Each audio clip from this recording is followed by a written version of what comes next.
Hello everyone, I am Anil Kumar, your biology teacher. Hope you are doing great. This is the first lecture video of how do organisms reproduce of class 10th.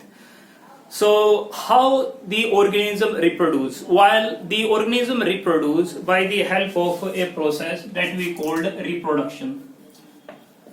So reproduction एक ऐसी process है जिसके अंदर organism जो है वो reproduce होता है. अगर हम इसको डिफाइन करना चाहे तो हम कैसे डिफाइन करेंगे रिप्रोडक्शन को?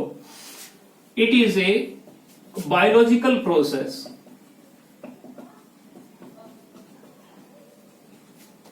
Through which an organism produce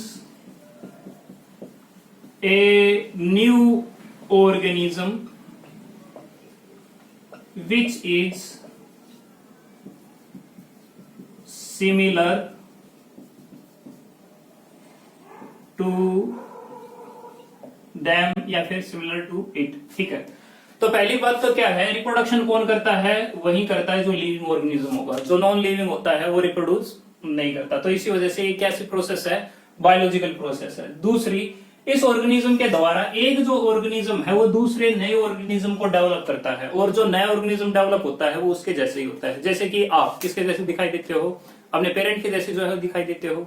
तो जो प्रोड्यूस करने वाला है उसको बोलते हैं पेरेंट, एंड जो बाद में प्रोड्यूस हुआ है उसको कहते हैं ऑफस्प्रिंग. जैसे कि आप बच्चे हैं, ठीक है, अपने पेरेंट के, तो आप जो बच्चे हैं आपको क्या कह सकते हैं? पेरेंट के ऑफस्प्रिंग. ऐसा ही डिफरेंट टाइप के लिविंग ऑर्गेनिज्म के अंदर होता है. जैसे एलिफेंट जो है वो एलिफेंट को रिप्रोड्यूस करता है. इसी तरीके से जो कैट जो है वो किचन जो है उनको देती है. ऐसे ही डॉग जो है पपीज को देते हैं, एंड सो हर कोई इंडिविजुअल जो है अपनी जैसे ऑर्गेनिज्म जो है उसको प्रोड्यूस जो है वो करता है. रिप्रोडक्शन की इसेंशियलिटी क्या है? इसे रिप्रोडक्शन जो है बायोलॉजिकल प्रोसेस में इसेंशियल क्यों है? वेल, रीजन जो है वो क्वाइट सिंपल है. हम सभी का एक limited life span, significance of reproduction. Significance क्या है भाई रिप्रोडक्शन की? पहली तो यही है, कंटिन्यूटी ऑफ स्पीसीज. हम जितने भी इंडिविजुअल है उन सभी का एक लिमिटेड लाइफ स्पैन है, और उस लिमिटेड लाइफ स्पैन के बाद में जो पेरेंट जो है उनकी डेथ हो जाएगी. जैसे कि आपके पेरेंट है, आपके पेरेंट हमेशा नहीं रहने वाले, वो कुछ टाइम तक जो है सरवाइव करेंगे, ठीक है, 50 साल 100 साल, ठीक है. तो एवरेज जो है मान के चलते हैं कि 80 तक जो है, मतलब 70-80 तक जो है ह्यूमन जो है वो सरवाइव कर पाता है, उसका लाइफ स्पैन होता है. उसके बाद जो उसकी डेथ जो है वो हो जाती है. तो अगर ह्यूमन की अगर डेथ हो जाएगी तो उसका नाम चलाएगा कौन, या फिर उसके जैसे इंडिविजुअल जो है इस अर्थ के ऊपर कैसे रहेंगे? तो जरूरी यही है कि अगर पेरेंट की अगर डेथ होती है तो वो अपनी जगह एक नए ऑफस्प्रिंग को जो है वो प्रोड्यूस कर दे. तो हम इसको एक डिफरेंट तरीके से भी समझ सकते हैं. वो कैसे? कि कोई भी इंडिविजुअल अपनी जर्नी स्टार्ट करता है किसी बेबी से, और बेबी जो है बड़ा होकर चाइल्ड जो है वो बनता है. चाइल्ड के अंदर एडोलेसेंस जो है वो आ जाती है. एडोलेसेंस जो है वो एडल्ट के अंदर जो है कन्वर्ट होता है. एडल्ट जो है वो ओल्ड बनता है, और ओल्ड बन के जो है उसकी डेथ जो है वो हो जाती है. हर किसी का लाइफ स्पैन जो है वो लिमिटेड है, तो सभी की डेथ जो है वो हो जाएगी. तो उसके जैसे इंडिविजुअल इस अर्थ के ऊपर रहे, तो ये जरूरी है कि जो एडल्ट है वो क्या करे? रिप्रोडक्शन करे. और रिप्रोडक्शन होने से क्या होता है? नई नई बेबी प्रोड्यूस होते रहते हैं, और जो डेथ होती है वो पेरेंट की होती है. नए ऑफस्प्रिंग जो है पैदा होते रहते हैं, और इस तरीके से एक साइकिल चल जाती है जिसका जो है कभी भी एंड जो है वो होता नहीं है. इसी वजह से लाखों साल हो चुके हैं, लेकिन ह्यूमन जो है या फिर डिफरेंट स्पीसीज जो है वो आज भी इस अर्थ के ऊपर प्रेजेंट है बिकॉज ऑफ दी रिप्रोडक्शन. जिस दिन रिप्रोडक्शन होना बंद हो जाएगा उसी टाइम पे अर्थ के अंदर जो पर्टिकुलर 50-100 साल के अंदर जो है मेजोरिटी स्पीसीज जो खत्म हो जाएगी. ठीक है. और कुछ फायदा हो रिप्रोडक्शन का. रिप्रोडक्शन का फायदा एक ये भी है कि it lead to the production of population. अगर पॉपुलेशन को देखे, वो अगर बनने लग रही है तो वो भी किस वजह से बनने लग रही है? वेल, वो भी रिप्रोडक्शन की वजह से जो है बनने लग रही है. अर्थ के ऊपर अलग अलग टाइप के इंडिविजुअल जो है पाए जाते हैं. एक अमीबा भी पाया जाता है, यूनिसेलुलर ऑर्गेनिज्म न्यूक्लियस वाले भी पाए जाते हैं, बैक्टीरिया जो है वो भी पाए जाते हैं, फंगी भी पाया जाता है, बहुत सारे वर्म जो है वो भी पाए जाते हैं, ह्यूमन भी पाए जाते हैं, दूसरे एनिमल जो है वो भी पाए जाते हैं। ये जितने भी एनिमल पाए जाए ये सभी के सभी रिप्रोडक्शन करते हैं। तो अगर हम इनका इंडिविजुअली अगर रिप्रोडक्शन अगर हम देखें तो काफी ज्यादा टाइम लग जाता है। तो अपना टाइम सेव करते हुए हमने कुछ सिमिलरिटी जो है वो फाइंड की है कि चाहे कितने भी इंडिविजुअल हो, किसी भी टाइप का इंडिविजुअल हो, वो अल्टीमेटली या तो इस तरीके से रिप्रोडक्शन करता होगा या फिर वो इस तरीके से रिप्रोडक्शन करता होगा। तो हमने अगर हम रिप्रोडक्शन को देखें तो रिप्रोडक्शन के दो टाइप हैं भाई। कौन कौन से दो टाइप है? एक है ए सेक्सुअल रिप्रोडक्शन और एक है सेक्सुअल रिप्रोडक्शन। एसेक्सुअल और सेक्सुअल रिप्रोडक्शन। बायो पर नहीं लग रहे हो, जरूरी क्या है आपको वर्ड के ऊपर जो है ज्यादा ध्यान दो। दोनों वर्ड को कंपैरिजन करें, रिप्रोडक्शन रिप्रोडक्शन दोनों के अंदर है तो क्या नहीं है। एक के अंदर ए सेक्सुअल है, इसके अंदर सेक्सुअल है, तो यानी कि इसके अंदर क्या है, ए जो है वो एक्स्ट्रा है, उसके अंदर ए जो है वो नहीं है। ए का मतलब है नोट, यानी कि नहीं है। क्या नहीं है? सेक्सुअल नहीं है। सेक्सुअल का मतलब जेंडर जो है वो नहीं बनते। यानी कि अगर जैसे हम अपना देखें तो हमारी जो स्पीसीज है उसके अंदर दो जेंडर जो है पाए जाते हैं, एक जो है वो मेल पाया जाता है और दूसरा जो है फीमेल जो है वो पाई जाती है। यानी कि जनरली दो पेरेंट जो है पाए जाते हैं। लेकिन जो ए सेक्सुअल टाइप का होगा उसके अंदर यूनि पेरेंट होगा। तो ये यूनि पेरेंटल टाइप का रिप्रोडक्शन होता है, यानी कि केवल एक ही पेरेंट होता है। जैसे एक अमीबा है, वो अमीबा डिवाइड होके दो सेल देती है, तो जो दो सेल आई है वो दो ऑफस्प्रिंग है और जो पेरेंट है वो एक ही था। लेकिन जो सेक्सुअल है वो बाई पेरेंटल होता है, एक उसके अंदर मेल होता है और एक उसके अंदर फीमेल जो है वो होती है। इसी वजह से कहा है कि सेक्सुअल है। कभी आपने किसी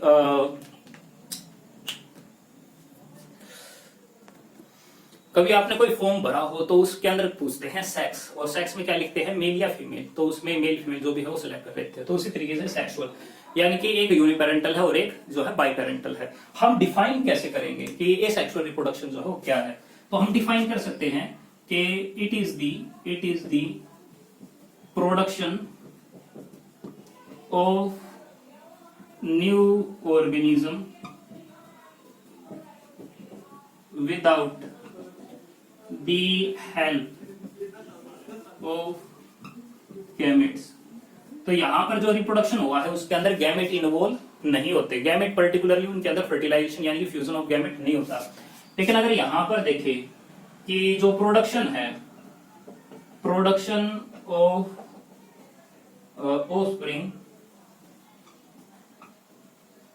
is done by fusion of sex cell या फिर उसको कह सकते हैं गैमेट्स। इसके अंदर गैमेट इन्वॉल्व होते हैं। मेल जो है वो स्पर्म प्रोड्यूस करता है जिसको हम मेल का सेक्स सेल कहते हैं, और जो फीमेल है वो एग रिलीज करती है और जो एग जो है वो फीमेल का सेक्स सेल जो होता है। दोनों सेक्स सेल के बीच में फ्यूजन होता है और जो फ्यूजन होता है तो फिर उससे एक नया इंडिविजुअल जो है वो प्रोड्यूस होता है। लेकिन इसके अंदर कोई सेक्स सेल यानी गैमेट जो है वो यूज नहीं होते। ठीक है, तो एक ये भी जो है इसके अंदर बड़ा जो है डिफरेंस जो है क्रिएट करता है। इसके अंदर all new organism are genetically identical to the parent. जो पेरेंट है उसके बिल्कुल ठीक आइडेंटिकल होता है, यानी कि जो डीएनए उसके पेरेंट के अंदर प्रेजेंट है वही ऑफस्प्रिंग के अंदर होता है। तो इसी वजह से एक क्लोन यानी कि हूबहू वैसी कॉपी जो है बन जाती है। जैसे कि अमीबा की एक सेल है वो अगर डिवाइड करके दो सेल के अंदर कन्वर्ट होती है तो इसका मतलब दोनों की जो शेप साइज स्ट्रक्चर जो है एंड जो डीएनए जो है वो लगभग जो है वो सेम ही होता है। इसी वजह से जो नेक्स्ट ऑर्गेनिज्म होता है वो क्लोन होता है। अगर इसके अंदर देखें वेरिएशन पाए जाते हैं, वेरिएशन ओकर इन ऑफस्प्रिंग्स। तो क्या आप अपने मम्मी पापा की बिल्कुल हूबहू वैसी ही कॉपी हो या थोड़ा सा फर्क है? हाइट थोड़ी ऊपर नीचे जो है वो हो सकती है, कलर के अंदर थोड़ा सा डिफरेंस हो सकता है, शेप साइज के अंदर किसी का नाक मिलता है थोड़ा बहुत, किसी का जो कान मिलता है बहुत बहुत, किसी का जो है चीक जो है वो मिलता है। यानी कि ऐसा नहीं है कि परफेक्टली कॉपी जो है वो हो जाए, थोड़ा डिफरेंसेस जो है वो जनरेट होता है किसके अंदर, सेक्सुअल रिप्रोडक्शन के अंदर। लेकिन जो हमारा एसेक्सुअल रिप्रोडक्शन है उसके अंदर इस टाइप का कोई डिफरेंस जो है नहीं पाया जाता। कारण क्या है, केवल एक ही पेरेंट जो है वो इन्वॉल्व था और इसके अंदर पेरेंट जो है वो दो हैं। और डिफरेंस जो है हो सकते हैं कि this type of reproduction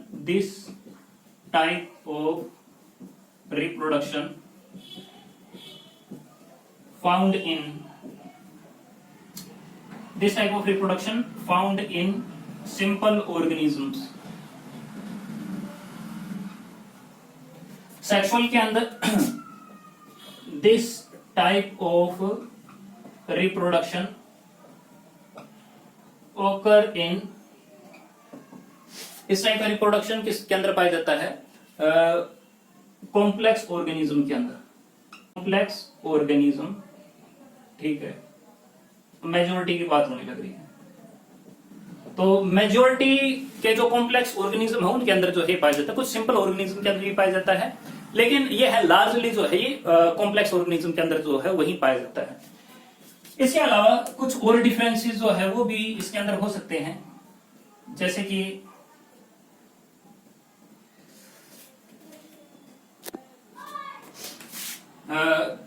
it is a fast process and it takes time and occur slowly।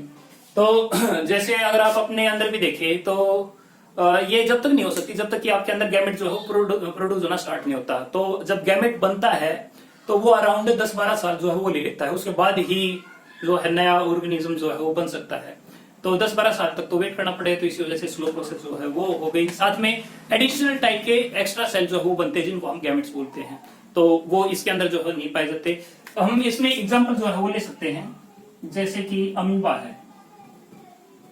अगर हम इसके अंदर बात करें, इसके अंदर जैसे कि ह्यूमन है, ह्यूमन के अंदर सेक्सुअल रिप्रोडक्शन जो है वो होता है, ठीक है।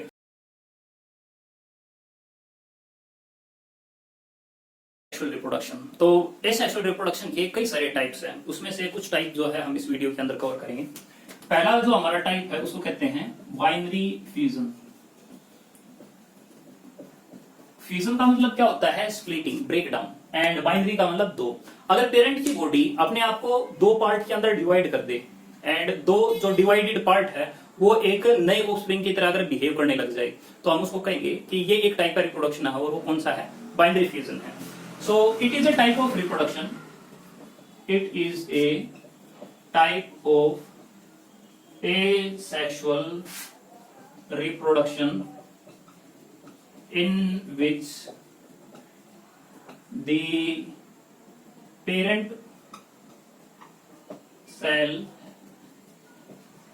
divide into two daughter cell by equally distributed its cytoplasm and genetic material to daughter cell। So let's say एक सेल है, ठीक है, ये एक सेल होगी और ये कौन सी है? ये एक पेरेंट सेल है, और पेरेंट सेल को फूड अगर काफी ज्यादा अमाउंट में मिल जाता है तो क्या होता है? ये अपना साइटोप्लाज्म काफी ज्यादा ग्रो करता है और साथ में न्यूक्लियस भी जो है वो बढ़ा लेता है। जब न्यूक्लियस ये बढ़ा लेता है तो उसके बाद में क्या होता है कि ये थोड़े टाइम में अपने आप जो डिवीजन की प्रोसेस जो है वो स्टार्ट कर देता है और न्यूक्लियस जो है वो डिवाइड करके अल्टीमेटली दो अलग अलग सेल जो है वो बना देता है। अब जो ये दो सेल बनी है वो दो सेल है, वो डॉटर सेल, और ये डॉटर सेल दो है, एंड स्टार्टिंग में जो बॉडी डिवाइड हुई है वो एक पेरेंट सेल थी। तो यानी कि रिप्रोडक्शन हुआ है, और रिप्रोडक्शन कैसे हुआ है? बॉडी को खुद काट कर हुआ है। तो इसी वजह से हम इसको कहते हैं कि बॉडी खुद डिवाइड होगी, और उस वजह से हमने इसको नाम दे दिया binary fusion. Generally unicellular organism के अंदर इस टाइप का रिप्रोडक्शन जो पाया जाता है। जैसे अगर आप पैरामीशियम को देखें तो वो जो है वो भी डिवाइड होती है, ठीक है, इस तरीके से। अगर हम तस्मानिया को अगर देखते हैं तो उसके अंदर भी जो है इस टाइप का रिप्रोडक्शन जो है वो देखने को मिलता है। तो ये हमारा एक टाइप का रिप्रोडक्शन हो गया। सेकंड जो टाइप का रिप्रोडक्शन है उसको बोलते हैं हम मल्टीपल फ्यूजन।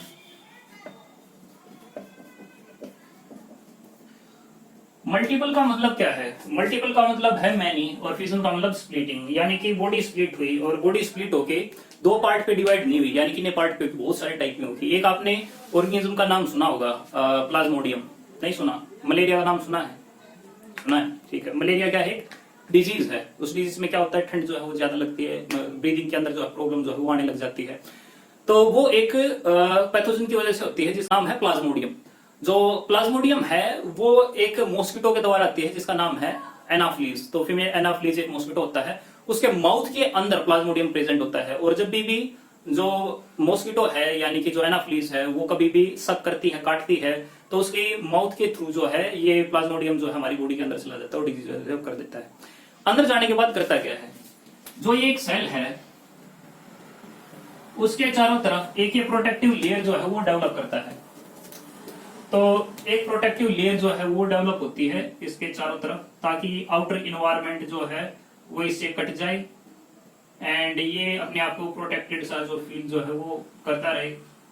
तो एक थिक लेयर जो है इसके चारों तरफ जो है वो बन जाती है। एंड उसके बाद क्या होता है, इसके अंदर जो एक न्यूक्लियस है वो डिवाइड होना स्टार्ट होता है।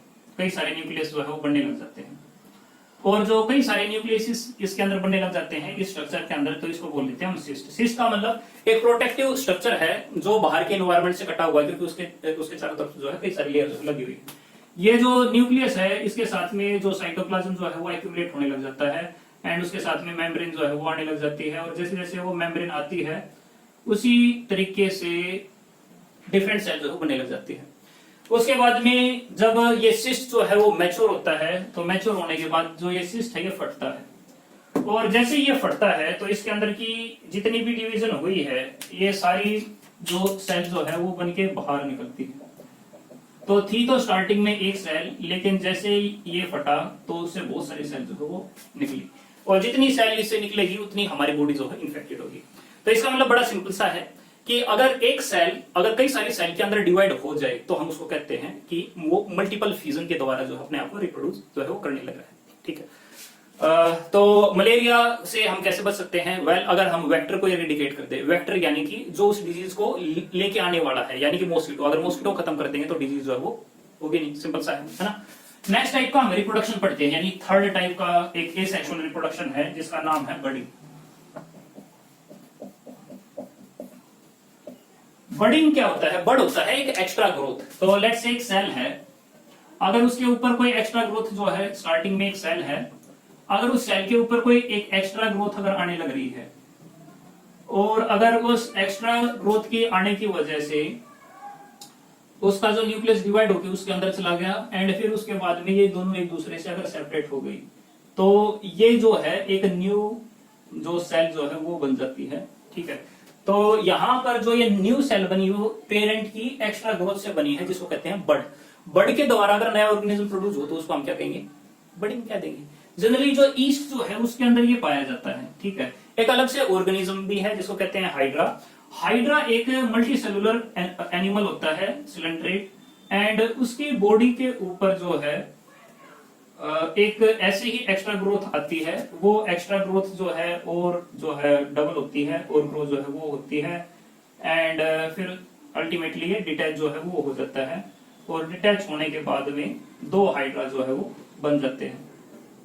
बट ये थोड़ा सा डिफरेंस है कि इसने बॉडी को खुद को काटा नहीं है, बल्कि जो एक्स्ट्रा ग्रोथ है वो सेपरेट हुई है, जिसकी वजह से डिवीजन जो है वो इसके अंदर हुआ। ईस्ट जो है इसी तरीके से सुडोमाइसीलियम जो है वो बनाती है, एंड जो बड जो है उसे और बड निकलती रहती है, जिससे कि कई सारी। जो नेक्स्ट टाइप का रिप्रोडक्शन है वो है स्पोर फॉर्मेशन। सो स्पोर फॉर्मेशन क्या है, पहले स्पोर को समझते हैं। स्पोर क्या है भाई? जो स्पोर है इट इज ए माइक्रोस्कोपिक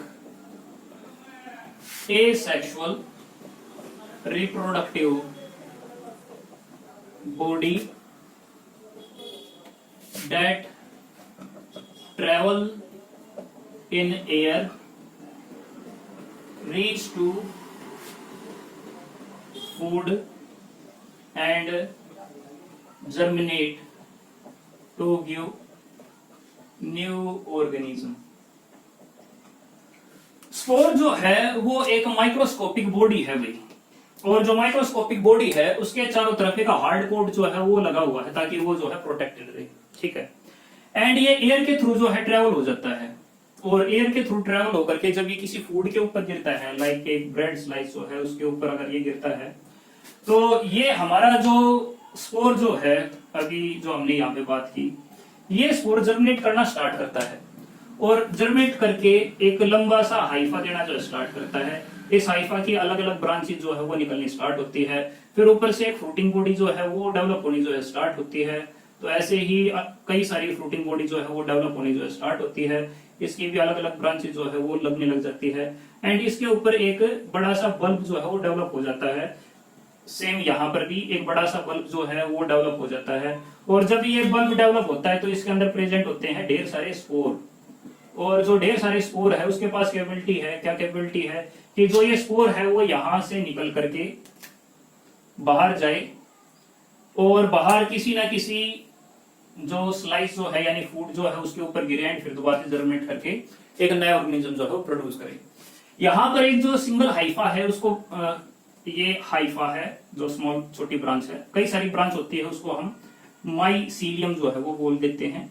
ये एक बल्ब है जिसको अलग से हम बोलते हैं स्पोरेंजिया, स्पोरेंजिया एंजिया, और स्पोर कैरिंग सैक उसको कहते हैं स्पोरेंजिया। तो एक सैक है जिसके अंदर कई सारे स्पोर है, और जो स्पोर है वो एयर के थ्रू ट्रेवल होते हैं और अल्टीमेटली किसी फूड के ऊपर गिरते हैं, और वहां पर जो है एक नया जो ऑर्गेनिज्म जो है वो डेवलप कर देते हैं। आपने ये देखा भी होगा जिस तरीके से बारिश होती है तो आसपास में काई जो है वो डेवलप हो जाती है। आपके पास जो खाना जो आप टिफिन लेके आते हो, अगर आप 1-2 दिन उसको नहीं खाते हो, टिफिन इवन बंद भी हो, तो आप 2 दिन के बाद अगर देखते हो तो उसके ऊपर काफी ज्यादा फुई जो है वो आ जाती है। तो फुई आई कैसे? बिकॉज एयर के अंदर कई सारे फंगी के या फिर प्लांट के ऐसे स्पोर घूमते रहते हैं जो जिनको खाली न्यूट्रिशन चाहिए, उनको फूड चाहिए, वाटर चाहिए, अगर उनको वो मिल जाता है तो वहीं पे जर्मिनेट करना जो है स्टार्ट कर देते हैं, और अल्टीमेटली जो फूड जो है उसको खत्म कर देते हैं और नई बॉडी जो अपनी बनाने जो है वो लग जाते हैं। तो फुई क्या है? एक टाइप की फंगी है, एंड वो खाना जो है खाया नहीं जाता because it contains lot of toxic substances. So ये एक मेथड है, एंड एक ज्यादा बेटर रिलायंट मेथड है जिसके द्वारा जो ऑर्गेनिज्म अपनी प्रोजेनी काफी ज्यादा फैला सकता है। इवन जो अनफेवरेबल कंडीशन है जहाँ पे उसको फूड नहीं मिलता या फिर और दूसरी कोई प्रॉब्लम, वहां पर भी वो सर्वाइव जो है कर सकता है। एक हमारा रीजनरेशन मेथड है, रीजनरेशन, और दूसरा टॉपिक हमारा फ्रेगमेंटेशन। रीजनरेशन और फ्रेगमेंटेशन के अंदर क्या डिफरेंस है? दोनों एक टाइप के एसेक्सुअल टाइप के जो है रिप्रोडक्शन है। तो फ्रेगमेंटेशन के अंदर हम देखते हैं, लेट्स से एक स्पायरोगायरा है, उसके अंदर स्पाइरल शेप प्रेजेंट है, क्या जो उसका क्लोरोप्लास्ट जो है वो प्रेजेंट है। स्पायरोगायरा जब मैच्योर होती है तो उसकी बॉडी ऑटोमेटिकली डिवाइड हो जाती है छोटे छोटे पीसीज में जिनको बोलते हैं फ्रेगमेंट, और जो ये छोटे छोटे पीस है यानी जो छोटे छोटे फ्रेगमेंट है ये कैपेबल है आगे चल के एक पूरी की पूरी बड़ी जो हमारी स्पायरोगायरा है उसको डेवलप करने में। यानी कि अगर 3 फ्रेगमेंट बने हैं तो उससे क्या बन जाएगा? 3 स्पायरोगायरा जो है वो डेवलप हो जाएंगे, और अगर 3 स्पायरोगायरा अगर डेवलप हो जाते हैं तो इस टाइप के रिप्रोडक्शन को हम बोलते हैं कि ये क्या है? फ्रेगमेंटेशन है। ठीक है जी, क्लियर है इतनी सी बात। लेकिन यहाँ पर जो ब्रेक डाउन है वो खुद ऑटोमेटिकली जो है वो लगता है, it's a natural type of reproduction. But अगर हम बात करें रीजनरेशन की, तो रीजनरेशन के अंदर एक पॉपुलर एग्जांपल आ जाता है प्लेनेरिया का। जो प्लेनेरिया है वो एक फ्लैट वॉर्म है, एंड जो फ्लैट वॉर्म है अगर उसको देखें तो फ्लैट वॉर्म की 2 आईज भी जो है वो प्रेजेंट होती है। आई देखने वाली नहीं है, आई जो है वो खाली आई जो है वो खाली इस वजह से है बिकॉज उसको लाइट जो है वो सेंस हो जाए बस। अगर इसको काट दिया जाए, बाहर से कोई इंडिविजुअल आए और इसकी बॉडी पे कट लगाए, ये खुद कट नहीं लगाता, ये इंपॉर्टेंट है, ये खुद कट नहीं लगाता। अगर कोई बाहर से आके इसकी बॉडी को काटे एंड इसके छोटे छोटे अगर फ्रेगमेंट अगर बना दे, तो लेट्स से इसके छोटे छोटे अगर कोई फ्रेगमेंट अगर बना देता है, एक ये छोटा फ्रेगमेंट बना दिया और एक छोटा फ्रेगमेंट ये बना दिया, तो जो दोनों फ्रेगमेंट है उन दोनों फ्रेगमेंट के पास कैपेबिलिटी होती है कि वो एक नया ऑर्गेनिज्म जो है वो डेवलप कर दे। तो जो फ्लैट वॉर्म है उससे नया ऑर्गेनिज्म जो है वो डेवलप हो जाता है। अब क्वेश्चन इज कि दोनों के अंदर यही काम होने लग रहा है, बॉडी डिवाइड होती है और अल्टीमेटली नया ऑर्गेनिज्म प्रोड्यूस हो जाता है। क्या दोनों एक ही चीज है? नहीं, दोनों एक चीज नहीं है। इसके अंदर जो कट लगता है वो बाहर से किसी ना किसी ऑर्गेनिज्म की वजह से जो लगता है, इसके अंदर जो कट लगता है वो नेचुरल होता है, ठीक है। तो एक फंडामेंटल डिफरेंस हो गया। दूसरा, रीजनरेशन के अंदर जो बॉडी कटी हुई है वो रिकवर करने के लिए जो है रीजनरेशन जो है होता है, लेकिन इसके अंदर एज सच एक नेचुरल तरीका है जिसके द्वारा ये अपने आप डिवाइड होता रहता है और नई जो बनती रहती है। रीजनरेशन एक ब्रॉड प्रोसेस भी है एंड किसी ऑर्गेनिज्म के अंदर इसका लेवल थोड़ा कम है, किसी के अंदर ज्यादा। जैसे लिजर्ड के अंदर देखो तो उसकी बॉडी के अंदर अगर टेल अगर सेपरेट हो जाए तो नई टेल जो है ऑटोमेटिकली जो है जनरेट हो जाती है, तो वो एक टाइप का रीजनरेशन, क्योंकि लॉस्ट पार्ट जो है वो रिकवर हो गया है। सिमिलरली हमारे अंदर जो स्किन जो है वो भी दोबारा से नहीं आ जाती है, तो वो भी एक टाइप का जो है वो रीजनरेशन है, ठीक है। लेकिन रीजनरेशन उस टाइप का नहीं है जिसमें एक नया इंडिविजुअल जो है प्रोड्यूस हो जाए। तो हमारे अंदर उस टाइप का रीजनरेशन क्यों नहीं है? क्योंकि जो फ्लैट वर्म है उसके अंदर ऑर्गन सिस्टम इतने डेवलप नहीं है जितने हमारे अंदर है। हमारे तो एक हाथ के अंदर भी बोन भी है, मसल भी है, नर्व भी है, एपिडर्मिस जो है वो भी प्रेजेंट है, डिफरेंट टाइप की सेल जो है वो भी इसके अंदर चली हुई है। लेकिन ऐसा चला अगर हम इसकी बॉडी देखें तो इसके पास तो ना तो आंख है, ना इसके पास हाथ है, ना कोई और चीज है। इंटरनली अगर देखें तो इतना ज्यादा जो ऑर्गन सिस्टम है वो डेवलप नहीं है। तो जिनके अंदर ऑर्गन सिस्टम डेवलप अच्छे से नहीं होता तो उनके अंदर इस टाइप का रिप्रोडक्शन जो हो सकता है। हायर ऑर्गेनिज्म के अंदर जो रीजनरेशन है उसका एक्सटेंट जो है वो कम होता चला जाता है because of the increasing complexity. So I hope आपको ये वीडियो जो है पसंद आई होगी, ठीक है। लाइक करें, सब्सक्राइब करें अगर नहीं किया है तो। Thanks for the watching.